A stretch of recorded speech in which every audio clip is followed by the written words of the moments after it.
Down, guys. Let's move on to this, shall we?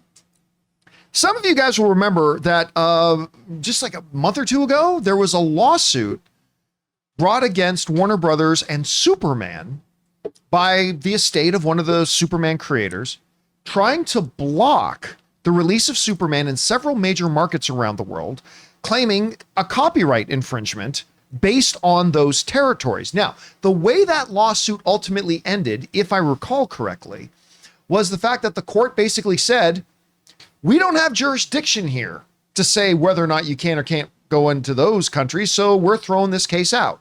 So they threw it out, and we thought, tout fini, that wraps it up. We're done.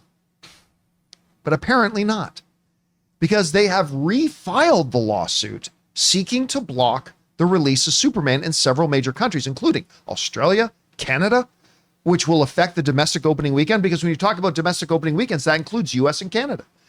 Anyway, this is what the folks over at Screen Rant, the headline reads, Superman creators estate reportedly files new lawsuit to block James Gunn's movie from releasing in certain countries. Goes on to say this. James Gunn's Superman movie is facing another lawsuit as the Man of Steel co-creators estate has reportedly filed a new lawsuit, or refiled the suit, that could affect the DC Universe's movie's release. After a long wait to see the character back on the big screen, the Superman movie is approaching its summer release, with David Cornsweet starring as the next live-action version of the DC icon. While the previous Superman movie lawsuit was dismissed in April, Warner Brothers Discovery is facing another round of litigation. In Matthew Bellani's, who we just seen all over the studio, including in the finale, in Matthew Bellani's latest Puck newsletter, Eric Gardner writes that attorney Mark Toberoff has reportedly refiled his copyright case on behalf of the estate of Superman co-creator Joe Shuster in New York State Court.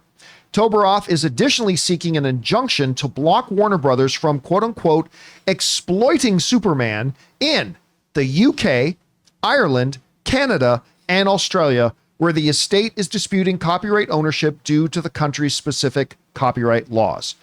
All right. Now, one might reasonably ask, well, wait a minute, they already did the lawsuit, it got thrown out. Yes, but it wasn't thrown out because the court determined that, no, Warner Brothers is right. That's not what happened. They were like, we don't think there's jurisdiction here to cover that, therefore this case is done. That opens the door for other counsel to add a few details, throw in a few other briefs and then refile the case. Now, what is the likelihood that this succeeds and Superman actually gets blocked in Canada, Australia, the UK, Ireland? I think the chances are low, because even at this point, granting an injunction would cause financial harm to a lot of other parties at this point, right?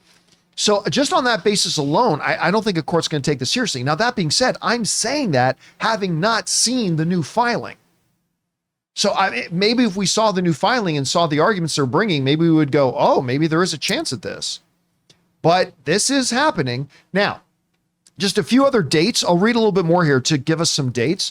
According to Gardner, Warner Brothers Discovery has been ordered by the New York Supreme Court to submit opposition papers by Friday before appearing in court on June 4th.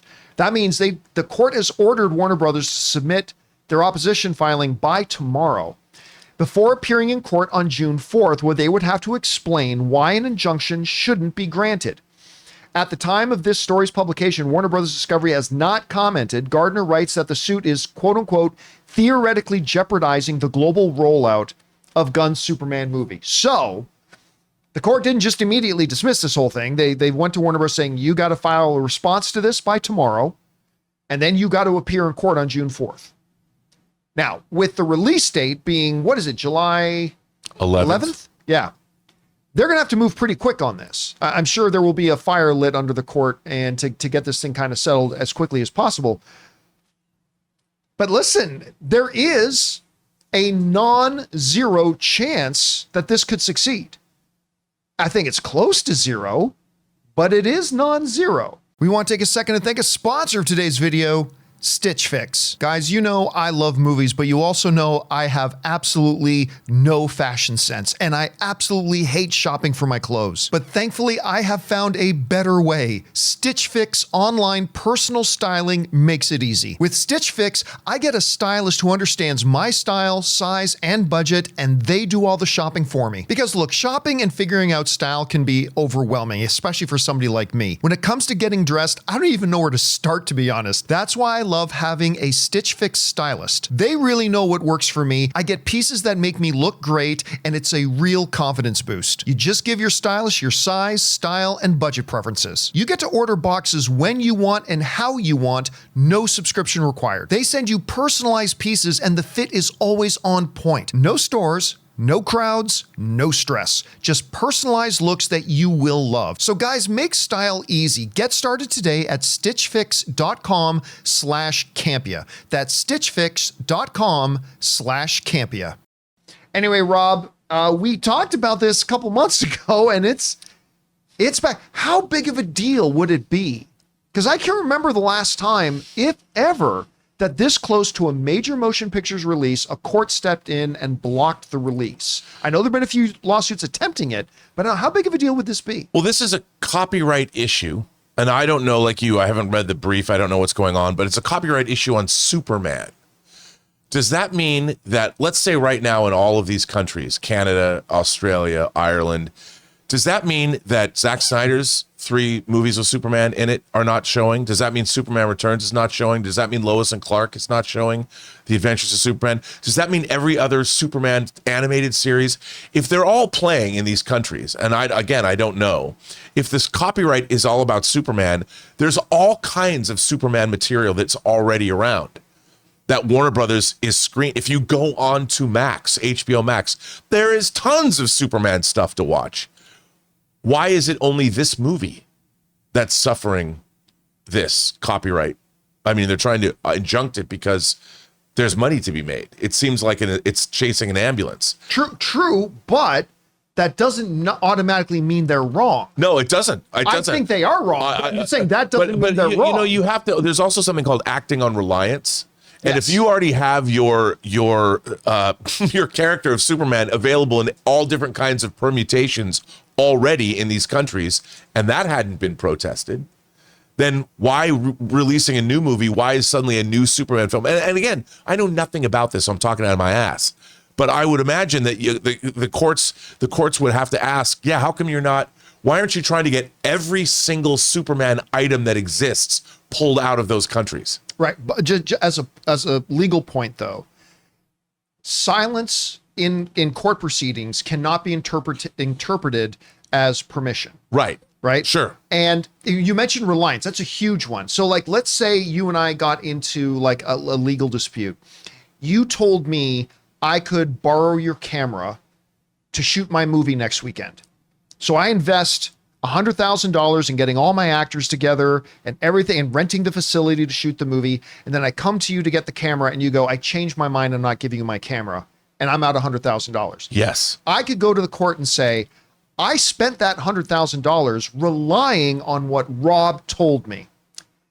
What I could not do is if Jonathan told me I could borrow your camera. Dude, he told me it was cool. He told me Rob told me it was totally cool. Yeah. I have no basis to bring a lawsuit against you now out of reliance because you're not the one who gave me the permission. And that's where it gets a little bit murky for something like this, because what Warner Brothers can't use as a defense is, well, we've been doing this stuff with Superman in other areas, therefore that was you giving us permission. That's not a defense. They also can't claim reliance on counting. They can't claim reliance on Schuster's estate's silence as a premise for it either. Now, again, I don't think this thing's going to go anywhere.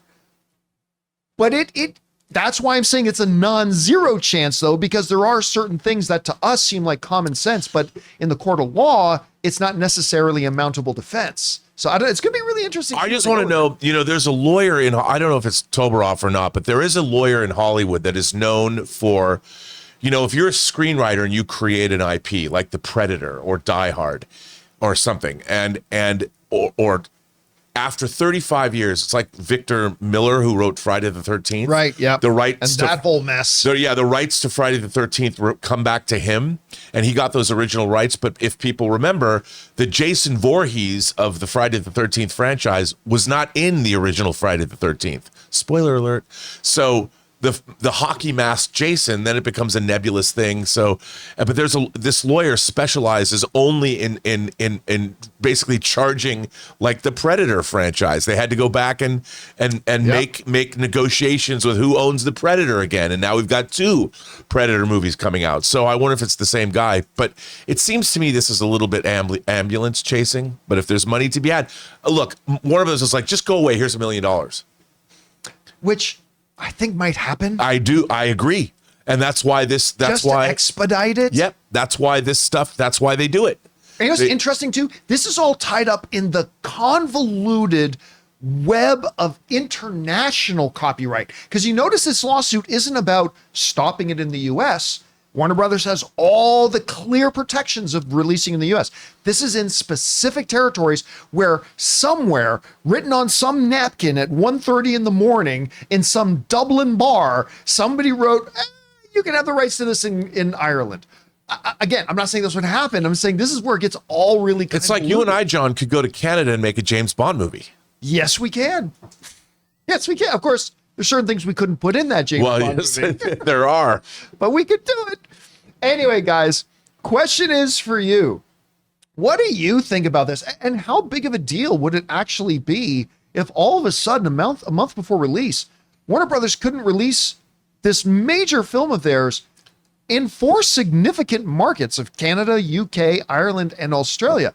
Do they then push off the whole release date of the movie overall to try to have a global release? Or do they move forward with America and the rest of the world and just have to get around to Canada and whatever when they can?